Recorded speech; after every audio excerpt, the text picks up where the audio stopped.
Good morning, students. Myself, Abhimanyu Rai Sharma, Associate Professor, Chaudhary Devilal College of Pharmacy.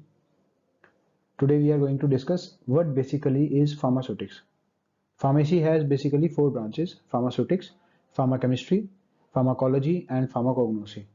Out of which the dispensing part और the manufacturing part और आम भाषा में जिसको आप समझ सकते हैं कि जहाँ दवाइयाँ बनाई जाती हैं, that is the department of pharmaceutics.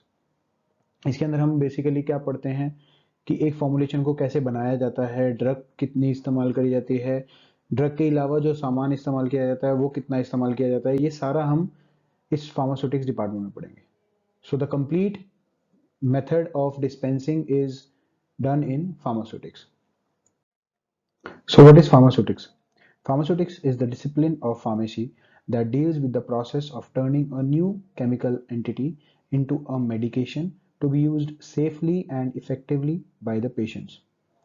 It is also called as the dosage form design. It consists of two parts. The dosage consists of two parts: active pharmaceutical ingredient and inactive pharmaceutical ingredient. So what basically it has, pharmaceutics, what happens in pharmaceutics is it deals with the turning of a new chemical moiety. New chemical moiety is some new drug which was discovered by some agency or some pharmaceutical industry. If we want, we can take an example of paracetamol. Paracetamol was discovered by a company. Now the company gives this paracetamol powder, which is the drug, to the pharmaceutics department.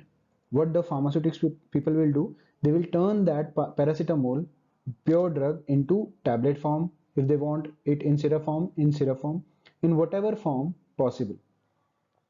तो ये सब करा जाता है pharmaceutics department के बाद. Pharmaceutics department को नई कोई भी पैरासीटामोल की तरह की कोई drug, powder drug, pure drug discover करने के बाद फार्मास्यूटिक्स डिपार्टमेंट को दे दी जाती है और उनको ये कहा जाता है कि आपको इसको फॉर्मुलेशन में बना के देना है. तो फार्मास्यूटिक्स वाले उसको फॉर्मुलेशन में कन्वर्ट करते हैं. इस फार्मास्यूटिक्स को डोजेज फॉर्म डिजाइन के नाम से भी जाना जाता है. इसके अंदर दो तरह की चीजें होती हैं. एक होता है active pharmaceutical ingredient. Active pharmaceutical ingredient जो आपकी प्योर ड्रग है, जो paracetamol, if we are taking the example of paracetamol tablets, तो जो पैरासीटामोल टैबलेट्स के अंदर पैरासीटामोल प्योर ड्रग जो यूज हुई है, that is the active pharmaceutical ingredient. और उसके अलावा जो चीजें उसको बनाने के लिए इस्तेमाल करी गई है, उस टैबलेट को बनाने के लिए इस्तेमाल करी गई हैं, those all come under the inactive pharmaceutical ingredient category. Okay,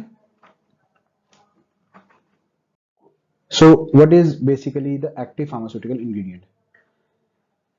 The chemical compound with pharmacological or the direct effect, other direct effect intended for use in diagnosis, treatment and prophylaxis of a disease.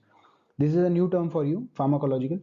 Pharmacological effect basically क्या होता है, जैसे आप paracetamol की दवाई लेते हो तो जो आपका बॉडी टेम्परेचर को नॉर्मलाइज करती है चीज, वो है आपकी एक्टिव फार्मास्यूटिकल इंग्रेडिएंट. तो जैसे नीचे हमने एग्जांपल दिया है, this white part is the white powder is the paracetamol pure drug और इसको हम कन्वर्ट करते हैं पैरासीटामोल टैबलेट्स के अंदर. तो इसका अंश कुछ थोड़ा सा part is the pure drug. इसके अलावा सारा पार्ट जो है that is the inactive drug, inactive pharmaceutical ingredient part. ठीक है, तो API is the paracetamol powder. Understood? So you all must be thinking what is the need of the inactive part. जब हमारे पास एक्टिव पार्ट अवेलेबल है, जब हम paracetamol हमारे पास pure drug की फॉर्म में अवेलेबल है, तो हमें इनएक्टिव चीज की जरूरत क्यों पड़ी? तो उसके कुछ रीजंस हैं, जो रीजंस हमारे लिए पढ़ना बहुत जरूरी है, जिससे हमें ये पता चलता है कि सिर्फ एक्टिव इंग्रेडिएंट से हमारा काम नहीं चल सकता. We need some inactive ingredients as well, जो हमारी हेल्प करते हैं इसको कंप्लीट करने में. So the direct clinical use of the active drug substance as they are is rare due to this number of good reasons. तो क्या reasons हैं वो? First, the API handling can be difficult और impossible. For example, low milligram और microgram doses. जैसे मान लीजिए अब आपके पास डोज है 10 mg. अगर आप सोचिए 10 mg डोज को आपको किसी को देना है या उसको किसी फॉर्मुलेशन में कन्वर्ट करना है, would you be able to do it? No, you won't be able to do it. So you need some inactive ingredient जो उसके साथ जुड़ेंगे, इकट्ठे होंगे, तभी आपको वो एक फॉर्मुलेशन बना के दे सकता है. और माइक्रोग्राम डोजेज हो गए तो और भी ज्यादा डिफिकल्ट है उसको अकेले देना. तो उस केस में हमारे को इसको अकेले एपीआई को हम यूज नहीं कर सकते. Second, accurate drug dosing can be difficult और इम्पॉसिबल. क्योंकि क्वांटिटी बहुत छोटी है तो डोजिंग करना बहुत ज़्यादा डिफिकल्ट होगा. सो इन दैट केस ऑल्सो हमारे एपीआई यूज नहीं किया जा सकता अकेला. API can be degraded at the site of administration. अगर हम मान लीजिए सिर्फ अगर कोई ऐसी चीज़ है जिसको लो पीएच के ऊपर खराब हो सकती है और हम उसके साथ कोई भी चीज़ ऐड नहीं करते, तो क्या होगा, जब हम उसको अकेले को देंगे तो बॉडी के अंदर स्टमक का पीएच लो होता है. तो जैसे ही वो कोई व्यक्ति उसको ओरल रूट से लेगा तो हमारे स्टमक के गैस्ट्रिक फ्लूइड्स उसको खराब कर देंगे, डिग्रेड कर देंगे. अंडरस्टूड. तो उस केस में हमारे को क्या चाहिए कि उस एक्टिव इंग्रेडिएंट को कोई कवरिंग दे के रखे, बाहर से कवर करके रखे, ताकि वो जब गैस्ट्रिक फ्लूइड्स में जाए, स्टमक के अंदर गैस्ट्रिक फ्लूइड्स में जाए, तो जो ड्रग है वो बची रहे. वो ड्रग के ऊपर एक कवरिंग हो जो उस ड्रग को बचा के रखे जब वो लो पीएच के अंदर जाए. Next point, API may cause local irritation or injury when they are present in high concentration at the site of administration.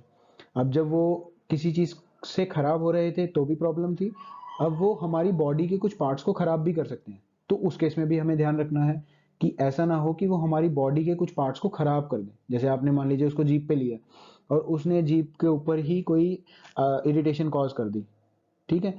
तो ऐसी भी चीज ना हो कि आपकी कहीं किसी एरिया को इरिटेट करना स्टार्ट कर दे, तो उस केस में भी आपको उसको कवर करना है. For that you need inactive part as well. तो एक्टिव इंग्रेडिएंट इन केस में भी नहीं लिया जाता. API can be unpleasant, can have unpleasant organoleptic qualities.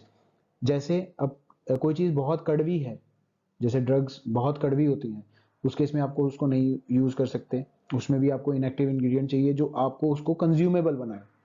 Smell अगर खराब होगी तो भी आप उसको नहीं ले सकते. तो इन केसेस में जहां पे ऑर्गेनोलेप्टिक क्वालिटीज है, ऑर्गेनोलेप्टिक क्वालिटीज क्या होती है हमारी, ऑर्गेनोलेप्टिक क्वालिटी जो हमारे सेंस ऑर्गन से रिलेटेड है, जैसे आईज, नोज, टेस्ट, टंग, ये सारी चीजें हमारी ऑर्गेनोलेप्टिक प्रॉपर्टीज में आती है. तो अगर किसी चीज का टेस्ट खराब है, स्मेल खराब है, तो it won't be consumable by a normal person. तो उस केस में हमारे को उसके साथ इनएक्टिव इंग्रेडिएंट्स ऐड करने पड़ेंगे, तभी जाके वो कंज्यूमेबल बनेंगे. Understood. So now you have decided what is the API and what is the inactive drug part, inactive ingredient part. अब ये डिसाइड होने के बाद हमारे को डिसाइड करना होता है कि कौन से रूट से हमें वो ड्रग देनी है. अब आपने देखा होगा कोई ड्रग आप ओरल रूट से लेते हैं, कोई आप इंजेक्शन के रूप वे से लेते हैं, इंजेक्शन मीन्स पेरेंटल रूट से लेते हैं, कोई दवाई आप आईज में डालते हैं, कोई दवाई आप कान में डालते हैं, कोई डायरेक्टली अप्लाई करते हैं. आप जैसे कोई मसल पेन हो गया तो आप उसको डायरेक्टली उस एरिया पे टॉपिकली अप्लाई कर लेते हैं. तो ये सारे रूट्स ऑफ एडमिनिस्ट्रेशन भी हमारे को डिसाइड करने हैं जब हम फॉर्मुलेशन तैयार करें. This is also done by the pharmaceutics people. Besides the choice of active drug in substance, you need to make a responsible decision regarding the route of administration and the dosage form. Dosage form, route of administration हमने देख लिया. अब doses form आपने देखा होगा कि एक दवाई कैप्सूल फॉर्म में भी आती है, एक दवाई टैबलेट फॉर्म में भी आती है, एक दवाई सिरप फॉर्म में भी आती है. कौन सी दवाई किसके लिए यूज होती है ये हमारे को खुद डिसाइड करना है. जैसे tablet can be consumed by big adults, but in case of children जो उसमें आप सिरप्स बनाते हैं, तो उस इसका मतलब डोजेज फॉर्म चेंज हो गया. पहले वो टैबलेट था in case of adults, but बच्चों के केस में वो क्या हो गया, सिरप की फॉर्म में होगा, क्योंकि it is consumable easily in syrup form by children, but adults can take tablets easily, comfortably. You should also be able to handle or administer the drug properly or advise the patient about it. Wrong use can cause failure of the therapy. अब मान लीजिए आपको किसी चीज को handle करना है, तो वो भी आपको बताना है कि आपको किस तरह से उसको कंज्यूम करना है, किस तरह से उसको पकड़ना है. अगर आप उसको किसी गलत तरीके से पकड़ेंगे तो थेरेपी कैन फेल. अगर आप उसको किसी ऐसी जगह रख देंगे, जैसे मान लीजिए कुछ ड्रग्स का ये लिखा होता है कि they should be kept at temperature below 24 degree Celsius और 30 डिग्री सेल्सियस, और अगर आप उसको हीट में रख देंगे तो आपकी जो ड्रग है, जो आपका फॉर्मुलेशन है, वो खराब हो सकती है. Understood. This is what we need to keep in mind while giving a pharmaceutical preparation to the patient. हमारे को ये उसको बताना है कि आपको ये दवाई लेनी है तो लेनी कैसे है, कौन से रूट से लेनी है, किस फॉर्म में लेनी है। एक्सीपियंट्स, अब आपने एपीआई पढ़ लिया, this is the inactive pharmaceutical ingredients part. Excipients क्या होते हैं, ये वो चीजें हैं जो आपकी pure drug that is the API के अलावा एक फॉर्मुलेशन में डलती हैं। ठीक है, जैसे ये एग्जांपल्स दिए हुए हैं, its selection depends on the technological, biopharmaceutical और stability reasons. Diluents, डायलुएंट्स और फिलर्स, डायलुएंट्स और फिलर्स क्या होते हैं, जो फिल करते हैं किसी चीज को, मतलब मान लीजिए उसकी क्वांटिटी कम है, उसको बढ़ाना है, उसका बल्क बढ़ाना है, तो हम वहां पे डायलुएंट्स यूज करते हैं। बाइंडर्स, जो एक चीज को इंटैक्ट रखते हैं, बाइंड करके रखते हैं। लुब्रिकेंट, जब आपकी टैबलेट पंच करी जाती है तो वो आराम से पंच हो, जैसे टैबलेट जो बनाई जाती है वो आपकी पंच करके बनाई जाती है, एक पाउडर को रखा जाता है ऊपर से पंच करके वो बनाई जाती है, तो उस केस में ये ध्यान रखना है कि ल्यूब्रिकेंट उसके अंदर प्रेजेंट हो। अगर ल्यूब्रिकेंट प्रेजेंट नहीं होगा तो वो पंचेस के बीच में जैम हो सकती है। कोटिंग्स, जब हम हमारे को टैबलेट को कोट करना है तो उसके अंदर एक्सीपिएंट्स कोटिंग यूज होते हैं, कोट्स यूज होते हैं। प्रिजर्वेटिव्स, ये तो आपने कॉमनली देखा ही होगा कि प्रिजर्वेटिव्स बहुत कॉमनली यूज होते हैं जब हमारे को एक फॉर्मुलेशन काफी समय के लिए बनानी पड़ती है। ज्यादातर इनका यूज होता है जब हमारी किसी फॉर्मुलेशन के अंदर पानी इन्वॉल्व होता है। सिरप्स के केस में इसको यूज किया जाता है जहां मेजोरिटी पानी इस्तेमाल होता है, क्योंकि पानी के अंदर माइक्रोबियल ग्रोथ होने के चांसेस ज्यादा होते हैं। तो अगर उसके अंदर प्रिजर्वेटिव ऐड कर दिया जाता है तो वो माइक्रोबियल ग्रोथ को रोक देता है। कलरेंट्स, अगर किसी का खराब कलर है तो उसके अंदर कलरेंट्स ऐड कर दिए जाते हैं। फ्लेवरिंग एजेंट्स, फ्लेवरिंग एजेंट्स जैसे आपने देखा होगा कई बार सिरप्स के फ्लेवर होते हैं, वनीला फ्लेवर हो गया, चॉकलेट फ्लेवर हो गया, स्ट्रॉबेरी फ्लेवर हो गया, ये सारे फ्लेवर्स आपके सिरप्स के अंदर पाए जाते हैं। तो दीज आर यूज जब आपके जो ड्रग है, प्योर ड्रग है, वो बहुत कड़वी होती है, तो उसको फ्लेवर देने के लिए, या जैसे बच्चों के केस में आपको उसको पिलाना आसान करना है तो उसके केस में हम फ्लेवरिंग एजेंट्स ऐड करते हैं। So these all are the excipients.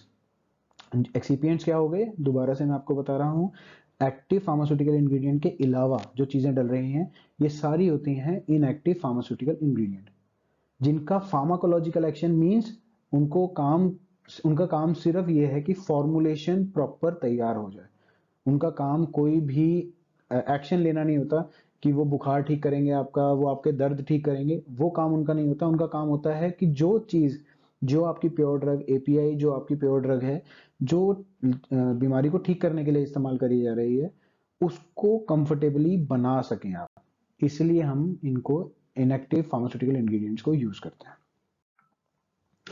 Classification of pharmaceutical dosage forms according to physical properties. Gaseous dosage form, चार तरह की डोजेज फॉर्म होती हैं, gaseous dosage form, liquid dosage form, semi solid dosage form और solid dosage form. ये आपने सब सुनी होंगी। गैसियस डोजेज फॉर्म में आपने इनहेलेशंस देखी होंगी, पफ्स, आपके एज्ड घर में जो एज लोग होते हैं वो सब इस्तेमाल करते हैं पफ्स, आपने देखा होगा, इनहेलर्स जिनको बोलते हैं। लिक्विड डोजेज फॉर्म में सिरप्स आपने देखे होंगे, सेमी सॉलिड डोजेज फॉर्म में आपने क्रीम्स देखी होंगी, ऑइंटमेंट्स देखी होंगी, और सॉलिड डोजेज फॉर्म में आपने टैबलेट्स देखी हैं, कैप्सूल्स देखी हैं, ये सब सॉलिड डोजेज फॉर्म का पार्ट है। अब हम इनको थोड़ा सा एग्जाम्पलीफाई करके आगे पढ़ेंगे। So these are the gases dosage forms.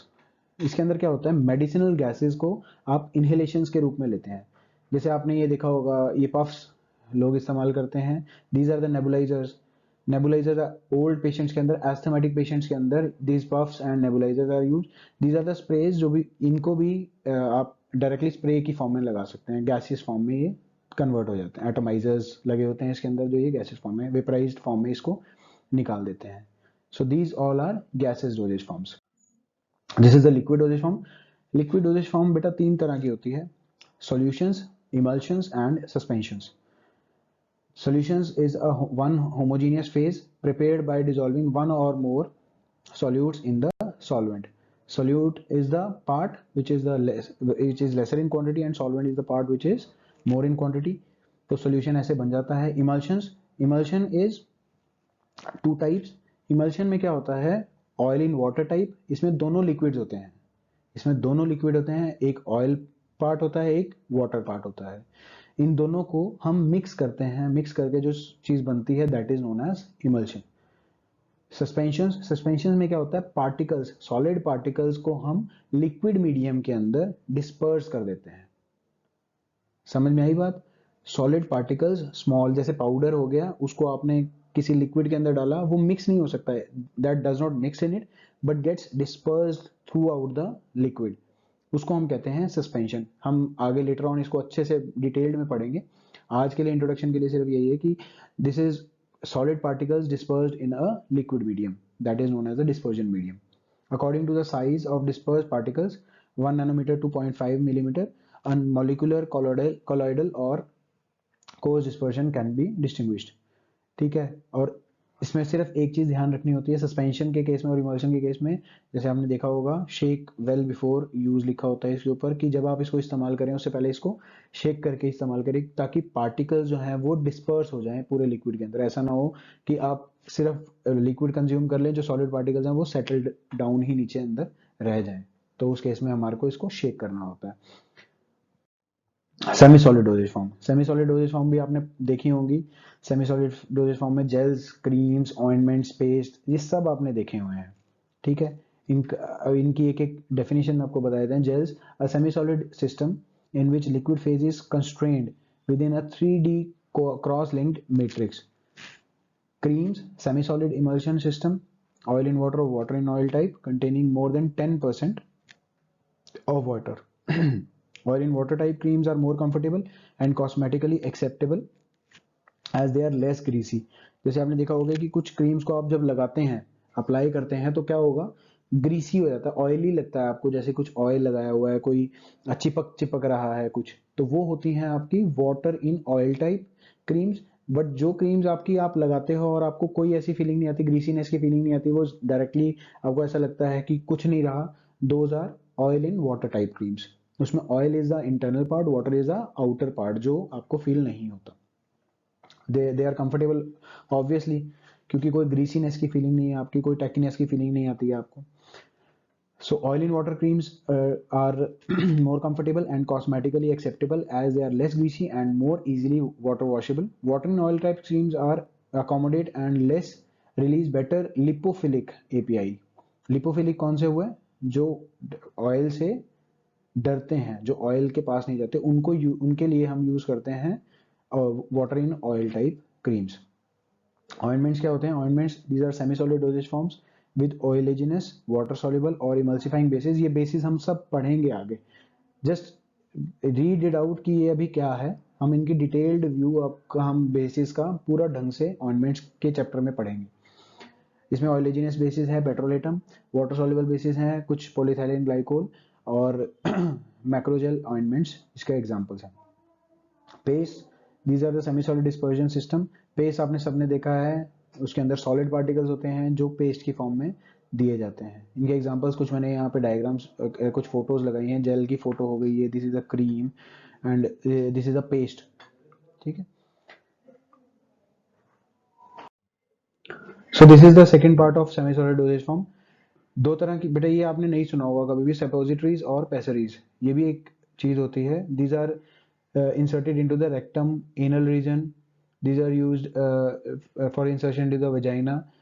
These are used in case of infections in the vagina, in case of anal infections as laxatives. इनको यूज किया जाता है। तो सपोजिटरीज बेसिकली क्या है, जैसे ये आपको इसका साइड में मैंने एक एग्जांपल डल्कोलेक्स की सपोजिटरी का एग्जांपल डाला है।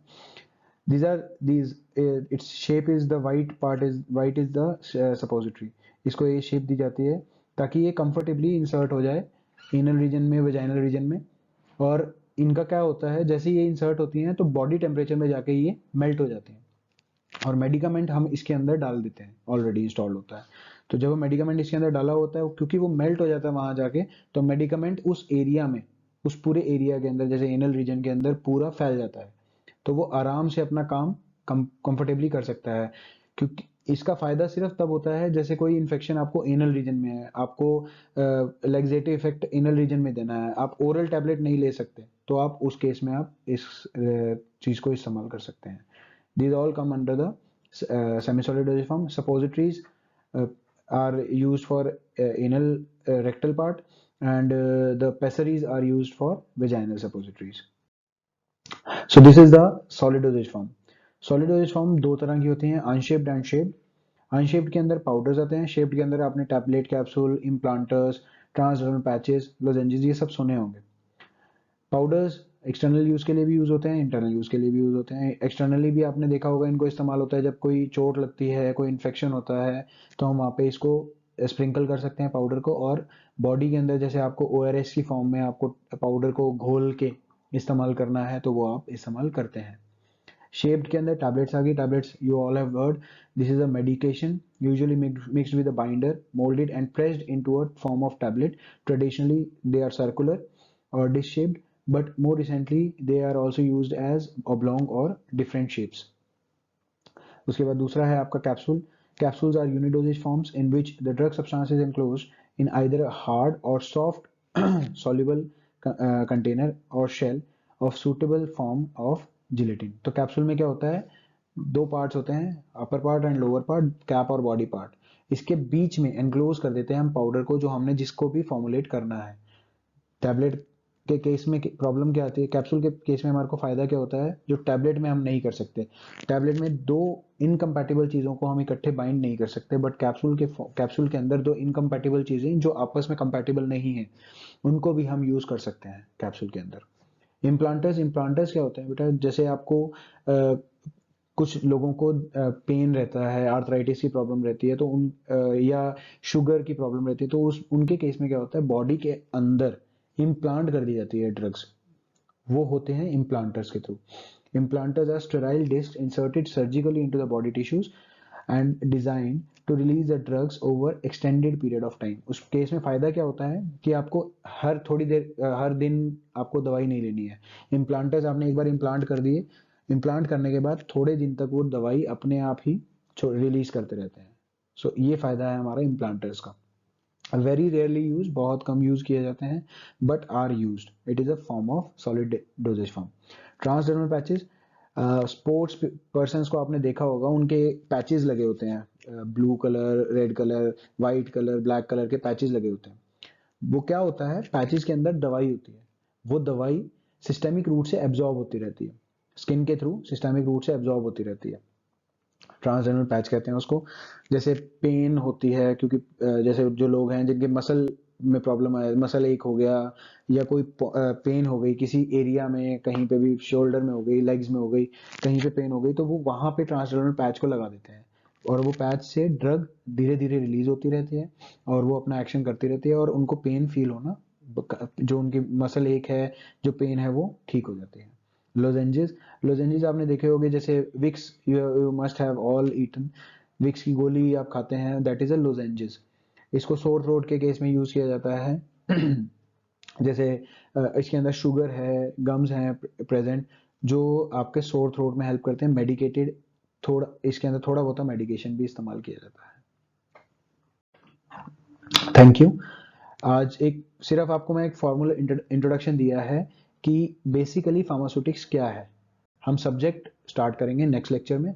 बेसिक फार्मास्यूटिक्स क्या है, फार्मास्यूटिक्स में कैसे कैसे चीज़ें बनाई जाती हैं, कैसे चीज़ें होती हैं, क्या प्रोसीजर है, एपीआई क्या है, इनएक्टिव इंग्रेडिएंट क्या है, कैसे किस तरह से की फॉर्मुलेशंस हैं, gaseous, solid, semi solid, liquid, ये सारी तरह की फॉर्मुलेशंस आती हैं। ये मैंने आपको एक फॉर्मल इंट्रोडक्शन दिया है, इनको हम डेप्थ में पढ़ेंगे अपने लेक्चर्स के अंदर जब हमारा सब्जेक्ट स्टार्ट हो जाएगा।